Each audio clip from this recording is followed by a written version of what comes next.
Compañeros, buenas tardes. A continuación voy a socializar la estructura que hemos propuesto para la construcción del artículo que vamos a poner a consideración para la revista Magisterio. Este trabajo es fruto de las reflexiones que al interior del nodo de Ciencias Naturales y Matemáticas hemos venido realizando en compañía con el IDEP, la Secretaría de Educación de Bogotá y la Universidad Pedagógica Nacional. Para iniciar debemos decir que el artículo que se propone a la revista es un artículo original, es decir, que su estructura central no haya sido socializada en congresos, en ponencias o en otras revistas. Y además de esto debe tener una extensión máxima de 2500 palabras, incluyendo el resumen y las palabras clave. Dentro de las tipologías que se proponen para la revista Magisterio se encuentran cuatro. El primero de ellos es un artículo informe de investigación, en la cual se da cuenta de todo un proceso de investigación ya culminado. La segunda tipología es un artículo de reflexión investigativa. En esta se espera que el autor de una investigación, tiempo después de haber culminado una investigación, haga una reflexión sobre los alcances, las conclusiones que se obtuvieron de la misma. Este tipo de artículo se caracteriza porque el autor de una investigación a posteriori hace unas reflexiones acerca de la experiencia que adelantó con anterioridad. La tercera tipología es el artículo de revisión. Esta debe contar con un mínimo de 50 referencias, las cuales se hacen dialogar unas con otras. Es decir, hagan de cuenta que es una especie de estado del arte, en la cual el autor del artículo hace dialogar diferentes fuentes para mostrar un punto de convergencia o de pronto puntos que no sean comunes dentro de los autores citados. La última tipología que se propone para la revista es un artículo de avances de investigación, en la cual se presentan unos avances parciales y unas conclusiones parciales de una investigación que en este momento se esté adelantando y que es necesario de que estas conclusiones se den a conocer al público lector. Para el trabajo que se adelanta en el nodo y a propósito del artículo que vamos a proponer para la revista, pensamos que los artículos que se vayan a plantear deben ser, por una parte, o artículos informe de investigación, o si no se ha llevado a cabo el culmen de la investigación, puede ser un artículo de avances de investigación. En relación al título que se plantea para la investigación, hay que decir que el título debe resumir de forma clara la idea principal de la investigación. Es decir, no tiene por qué ser el mismo título de nuestra investigación. Me explico. Nosotros en ciencias estamos acostumbrados a ser muy puntuales sobre aquello que hacemos. Por lo tanto, es natural encontrar que nuestras investigaciones tengan unos largos títulos, ¿sí?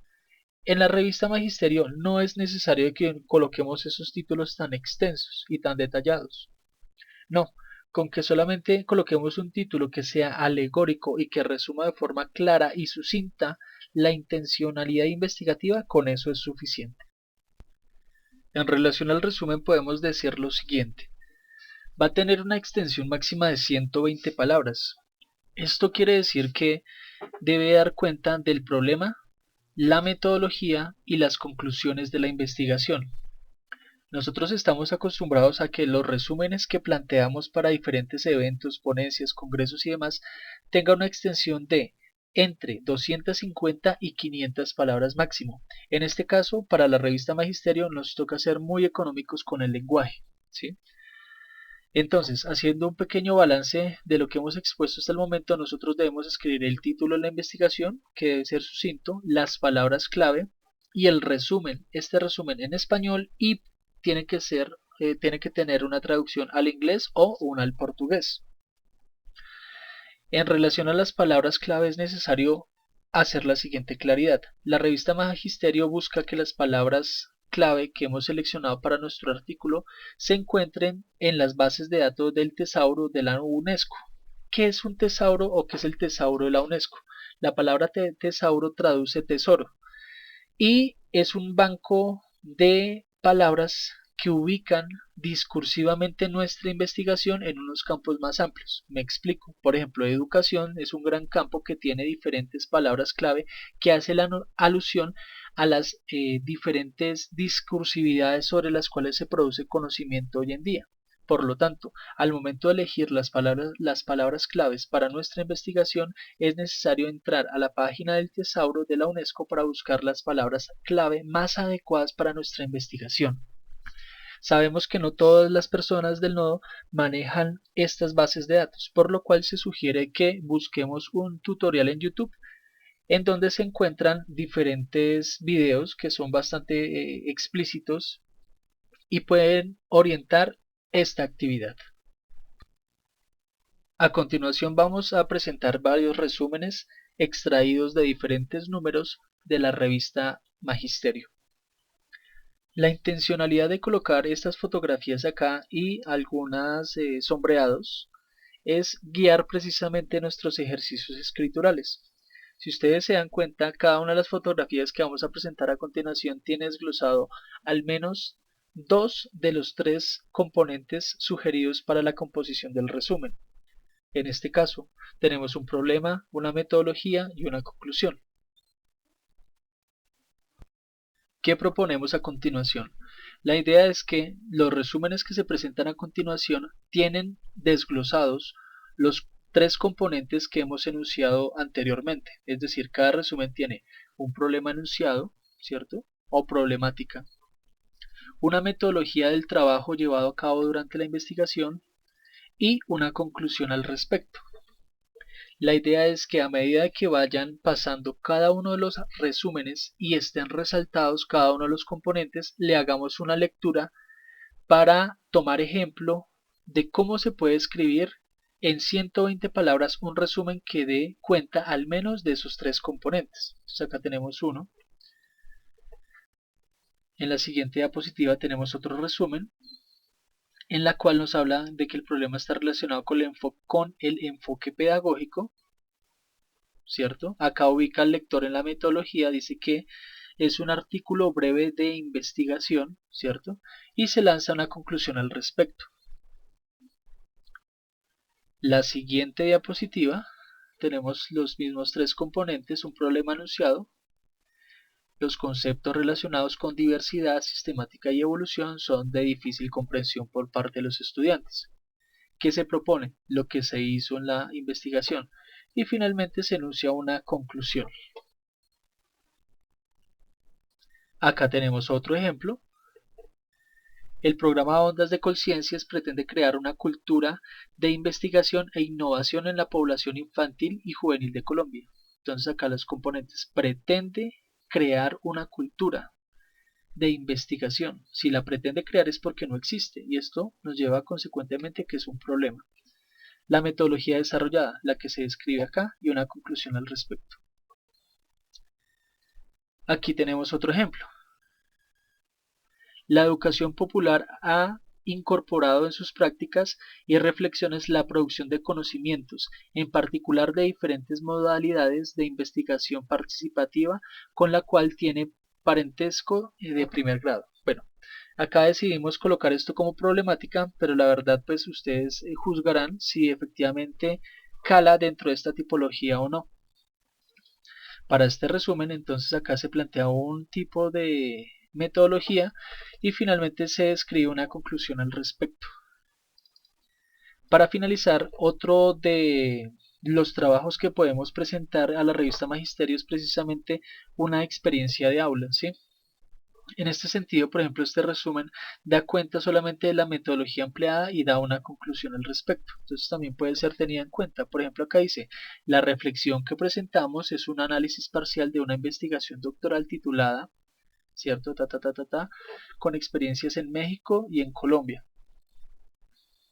¿Sí? Entonces se basa en el programa de ondas de Colombia y CEVIC, que es el sistema de enseñanza vivencial e indagatoria de la ciencia en México. ¿Sí? Finalmente se propone una conclusión. Esta investigación no propone de por sí un problema o una problemática, pero igual sirve pues de referente, tiene una metodología y una conclusión. A continuación vamos a hablar un poco sobre la estrategia de escritura. Como académicos debemos entender que pues nosotros nos podemos basar en otras áreas del conocimiento para mejorar nuestras formas escriturales. Para esto vamos a acudir al lingüista Van Dyck, que en 1981 plantea el análisis textual a partir de tres herramientas, que son la microestructura, la macroestructura y la superestructura. ¿Qué es una microestructura? Bueno, una microestructura es la idea central alrededor de la cual gira una oración o un párrafo. Me explico.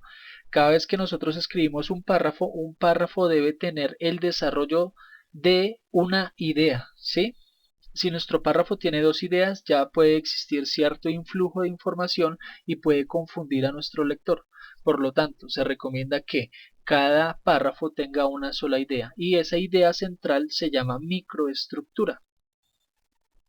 En relación a la macroestructura, una macroestructura de un texto es la reducción de este a las ideas principales que constituyen cada párrafo. Me explico. Por ejemplo, un texto tiene 20 párrafos. Hablar de la macroestructura de ese texto es hablar de las 20 ideas principales sobre las cuales están construidos los párrafos que componen este texto. Es decir, sacar las 20 ideas principales o microestructuras que componen ese párrafo. Esas microestructuras, las 20 ideas, componen lo que sería la macroestructura de ese texto. Para hablar de la macroestructura también nos podemos basar de separadores textuales como por ejemplo un título, nos dirá algo sobre el texto, un subtítulo, una frase con contenido principal en el texto. ¿Sí? Bueno. Pasando de esto encontramos la superestructura. ¿Y qué es una superestructura? Una superestructura es una tipología textual determinada que le da desarrollo a un texto específico. Me explico, por ejemplo, todos hemos tenido acceso a un artículo científico, ¿sí? Un artículo científico tiene una superestructura, es decir, tiene un resumen, unas palabras clave, tiene una metodología, tiene unos resultados, unos análisis de resultados y unas conclusiones. Eso sería la superestructura para ese tipo de producción textual que es el artículo científico. Por ejemplo, en nuestro pregrado realizamos infinidad de informes de laboratorio. Esos informes de laboratorio tienen una superestructura determinada. ¿Y cuál es esa superestructura? Pues bien la conocemos, que es el método científico. Entonces, que un título, que unos objetivos, que una metodología, que plantee una hipótesis, que plantee, bueno, en fin, todos los componentes de un método científico enclavado dentro del informe de laboratorio, y ahí estaríamos hablando de la superestructura. Por ejemplo, y para cerrar, podemos hablar de la tesis de grado que hemos realizado, sea la de pregrado o la de posgrado.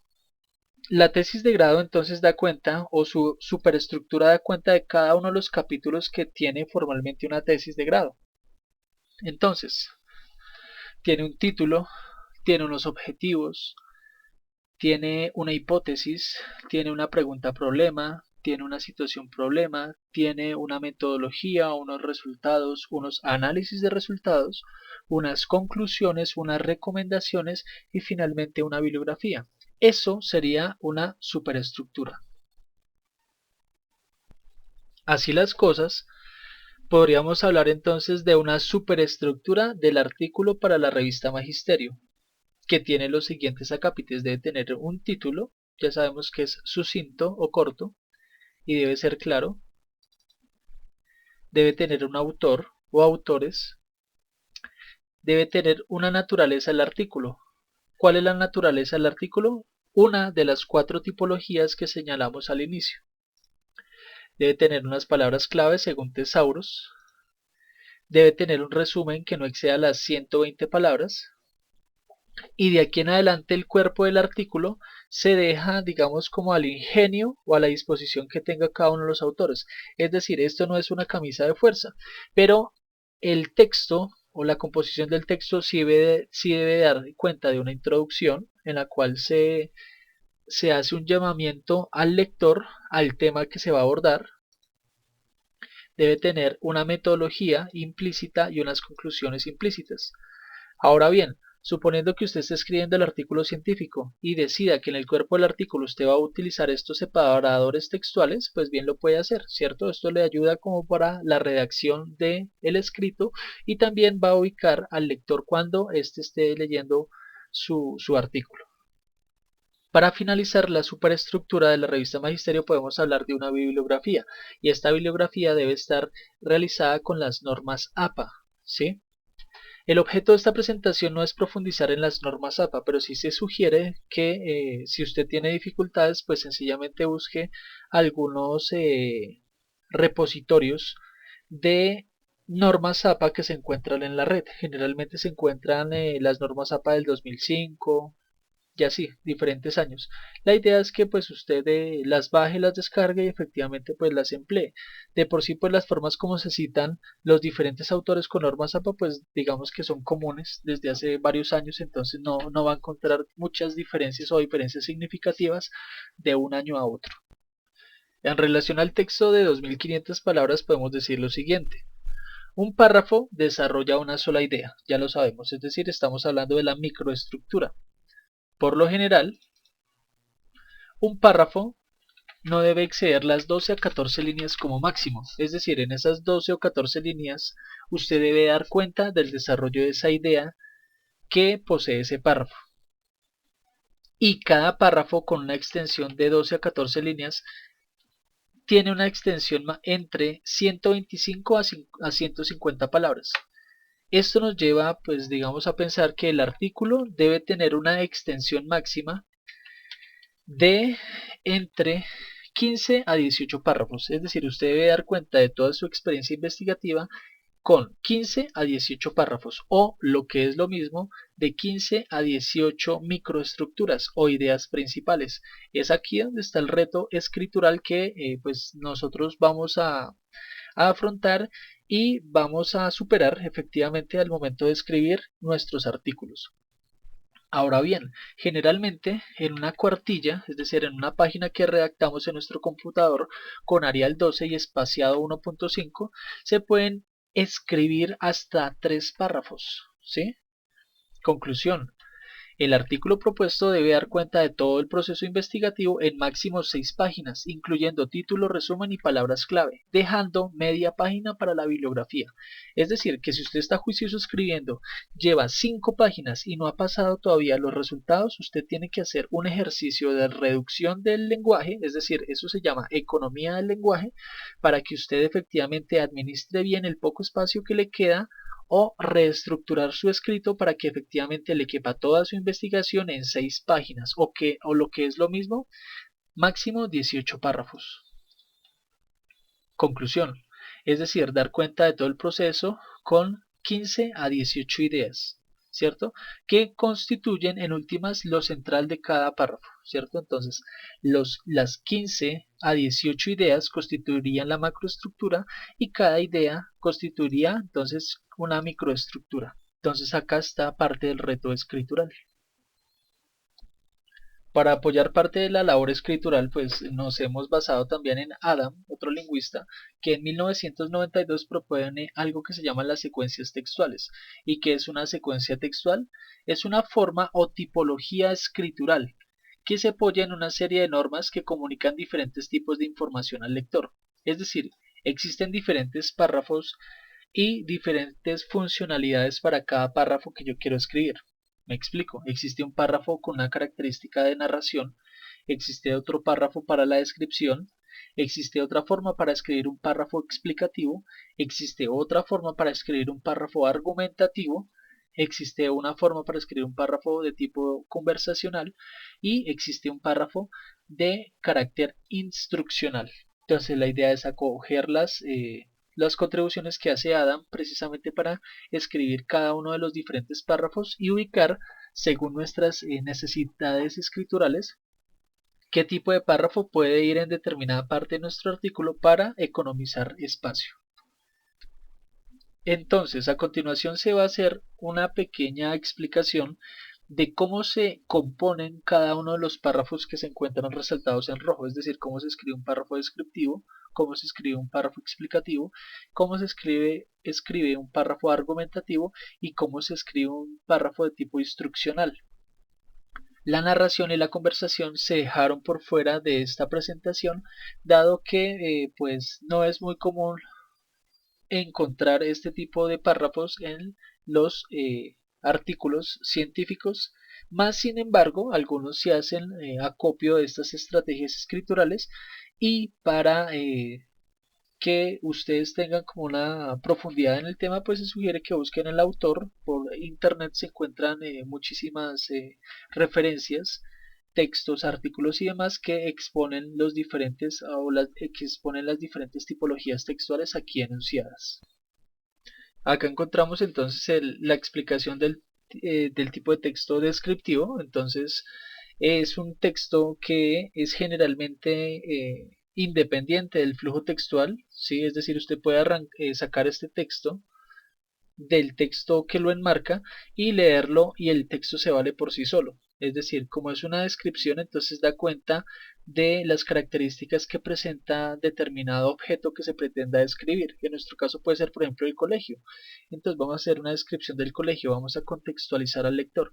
El colegio tal, ubicado en tal localidad, cuenta con determinado PEI, ¿cierto? Se enfoca en el aprendizaje por competencias, por decir algo, ¿sí? Entonces describimos y este tipo de párrafo nos sirve precisamente para dar las características que componen determinado objeto que es que queramos describir, ¿cierto? El mismo autor Adam propone que para describir, ¿cierto? Podemos utilizar 4 herramientas: el anclaje, la aspectualización, la puesta en relación y el encaje por subtematización. Entonces, pues consideramos que la diapositiva da cuenta de la explicación, entonces creo o consideramos que no es por extensión del video pues pertinente dar detalles, pero entonces sí se invita a cada uno de los compañeros pues que descargue la presentación, la lea y pues que haga precisamente sus ejercicios escriturales con base en la presentación que se hace. El tipo de párrafo explicativo da cuenta de unas relaciones de causalidad que explican una problemática específica. Me explico en otras palabras. En nuestra área predominan mucho las relaciones de causalidad. ¿Cómo así las relaciones de causalidad? Por ejemplo, ¿por qué se da determinado fenómeno? Entonces lo que nosotros proponemos es que este tipo de párrafos se empleen, por ejemplo, para presentar la situación problema. Entonces exponemos la situación problema, el bajo rendimiento de los estudiantes en la clase de ciencias, ¿cierto? Y exponemos o explicamos cuáles pueden ser las razones por las cuales los estudiantes presentan una baja motivación o un bajo rendimiento. Y aparte de eso, planteamos una solución a este tipo de problemática. Este tipo de solución que se pretende proponer puede estar basada, por ejemplo, en un modelo pedagógico. Entonces, por ejemplo, yo voy a abordar el problema de la baja motivación, doy las explicaciones de por qué los estudiantes presentan baja motivación, no les interesa el área, encuentran que las clases son muy monótonas, son muy aburridas y doy una solución al respecto, es decir, propongo, por ejemplo, el uso de un modelo pedagógico por problematización de los estudiantes, ¿cierto? Que potencialmente puede cambiar las lógicas y las dinámicas en el aula y por ende puede contribuir a resolver esa problemática. Es decir, lo que acabo de decirles es precisamente cómo yo compondría un tipo de texto explicativo para presentarle al lector primero la situación problema, las razones por las cuales se da esa problemática y finalmente cómo a través de una solución pedagógica o una opción pedagógica, un modelo pedagógico, yo puedo atender esta problemática. De resto, la diapositiva yo creo que se vale precisamente para la explicación de las relaciones de equivalencia en las cuales se utilizan mucho las paráfrasis. Por ejemplo, ustedes se han dado cuenta que yo utilizo mucho la palabra es decir. En la explicación que he hecho el día de hoy utilizo mucho la palabra es decir. O también utilizo en otras palabras, ¿cierto?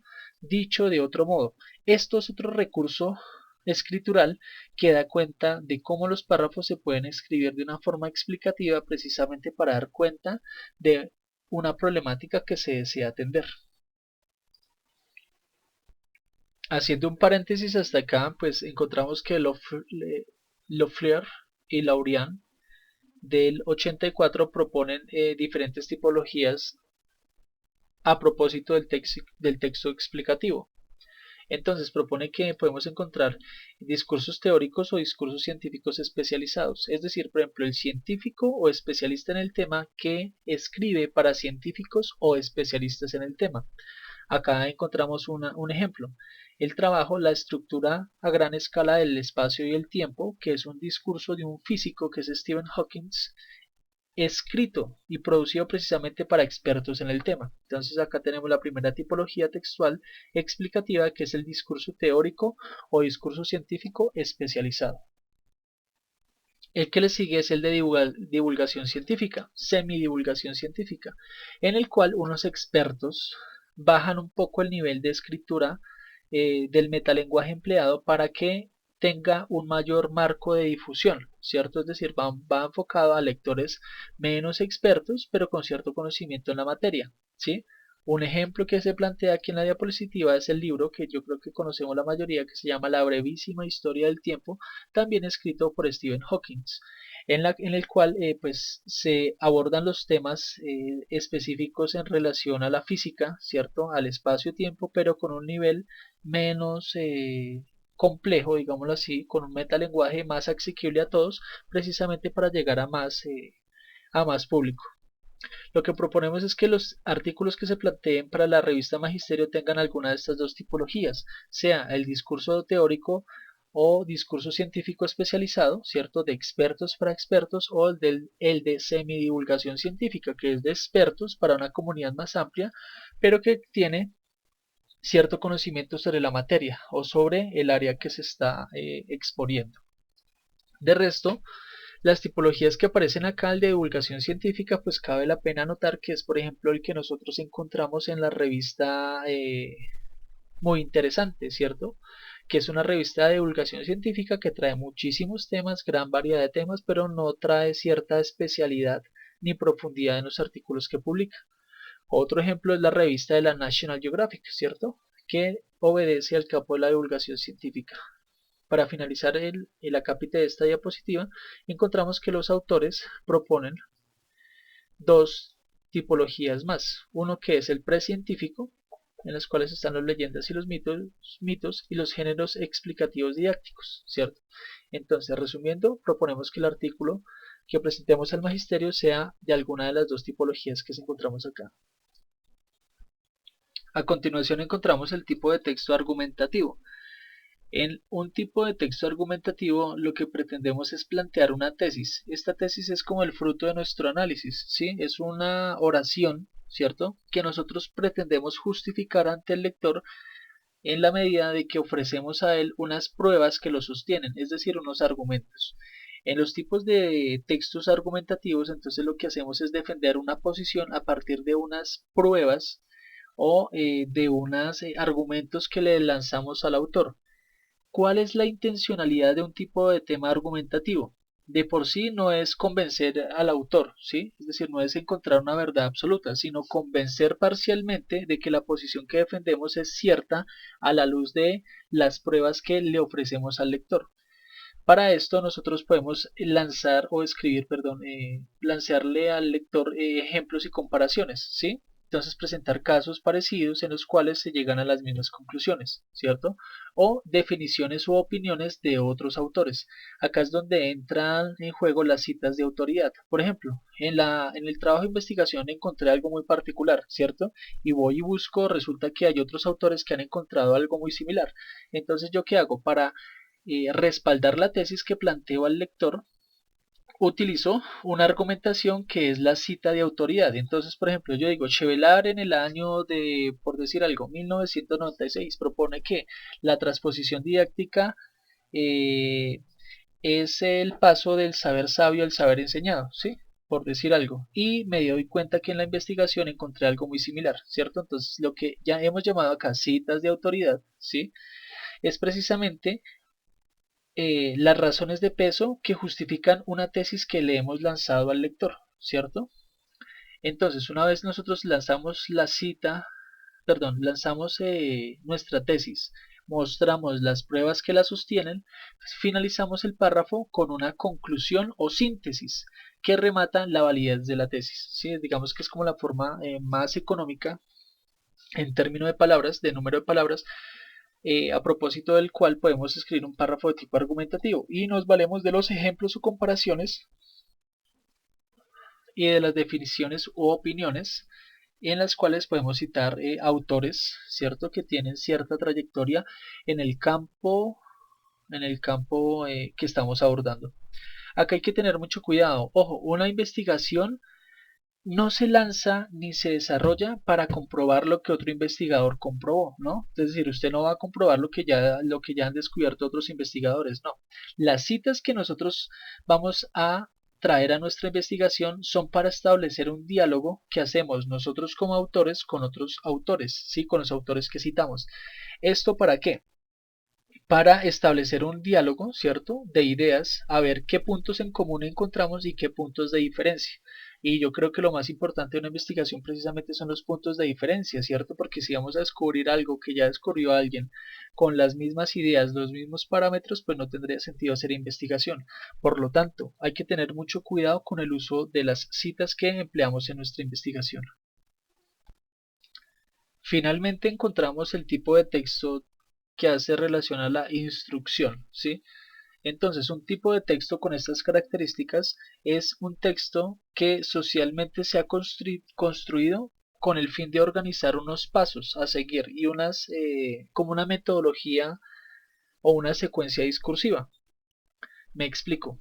Un texto instruccional bien se puede emplear, por ejemplo, para que usted describa la metodología que usted siguió, ¿cierto? Entonces, el paso a paso de lo que se hizo en determinada institución, bajo tal modelo, con tales herramientas, se empleó determinado sistema de análisis y las conclusiones se exponen, digamos que al final del trabajo, ¿sí?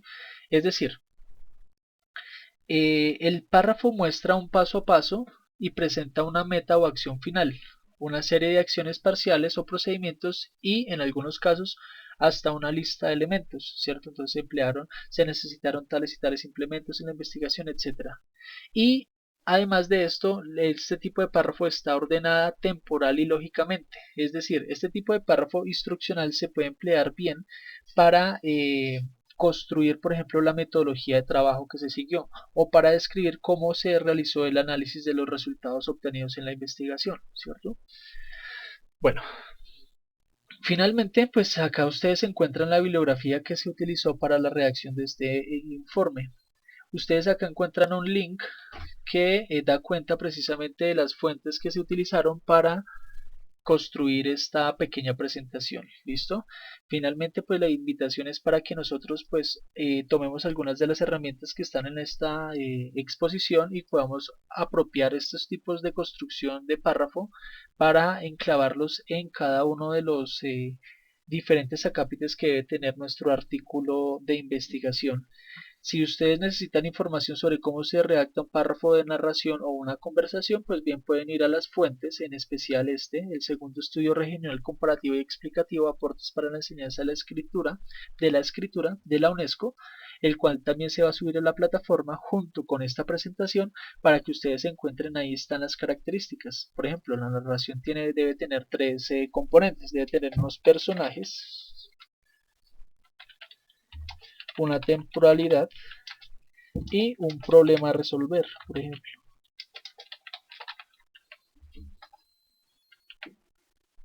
¿Sí? O también llamado nudo.